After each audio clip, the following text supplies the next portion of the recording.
Bonjour, on se retrouve aujourd'hui à Saint-Jean-de-Mont sur le site d'une entreprise que je pense tout le monde connaît, la Micaline, qui est une véritable success story avec tous ses magasins en France. Aujourd'hui, je viens visiter le site de production. Je vais être reçu par David Giraudot, son directeur général. La Micaline, c'est une histoire familiale qui a été fondée par Angelina Barthaud en 1920 du côté de Sallertaine.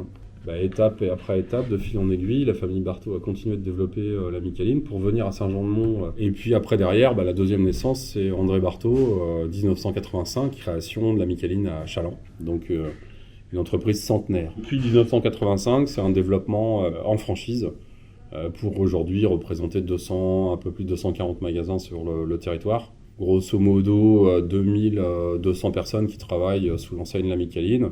Et puis sur le site, là où on est aujourd'hui, sur Saint-Jean-de-Mont, on est à peu près 300. Cette usine, elle est quelque part, elle a grandi avec le réseau. Donc elle produit 95-98% des choses qui sont vendues dans les Micalines. Les clés du succès, c'était qu'on a toujours été intransigeant sur le positionnement de nos magasins dans les centres-villes, puisque c'était les centres-villes au départ. Le deuxième clé du succès, et là on le doit à André, c'est que très vite il a compris que la partie snacking ou la partie restauration des boulangeries allait se développer. Donc il a été un des premiers vraiment à lancer une offre de restauration dans les boulangeries. Et puis il y a le fameux cookies qui est devenu un produit star chez la jeune génération. Donc quand vous additionnez ces trois trucs-là, vous permettez à des gens de réaliser des performances. Le deuxième élément, je pense que celui-ci est peut-être plus important que les trois premiers. On a eu envie d'accompagner des gens à devenir entrepreneurs.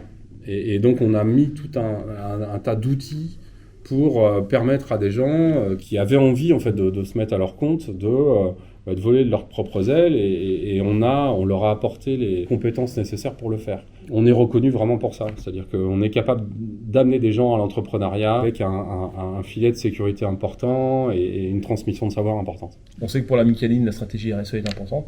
Qu'est-ce que vous pouvez nous en dire ? On est certain que dans les années qui vont venir, il y aura deux types d'entreprises. Il y a celles qui sont considérées comme responsables et celles qui ne le sont pas. Donc en fait, on multiplie les démarches à 360 degrés. Dans le domaine de la RSE, je vais vous parler de deux sujets.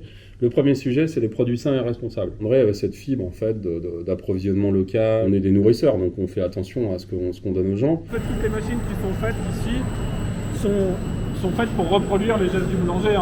Donc en fait, on a professionnalisé cette démarche à travers les recherches de filières. Toutes les filières aujourd'hui, on est en direct, c'est-à-dire qu'on n'achète pas à des grossistes et on définit les cahiers des charges.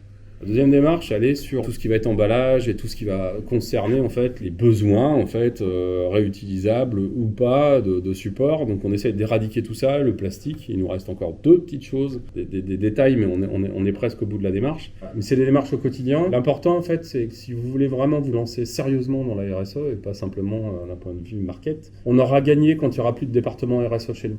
Quand l'ensemble des gens auront des réflexes qui iront dans ce sens-là. Et la morale de l'histoire, c'est qu'il faut s'y prendre tôt parce que ça ne se fait pas en 2 jours. Merci en tous les cas pour cette visite et à très bientôt. Merci Au revoir. Au revoir.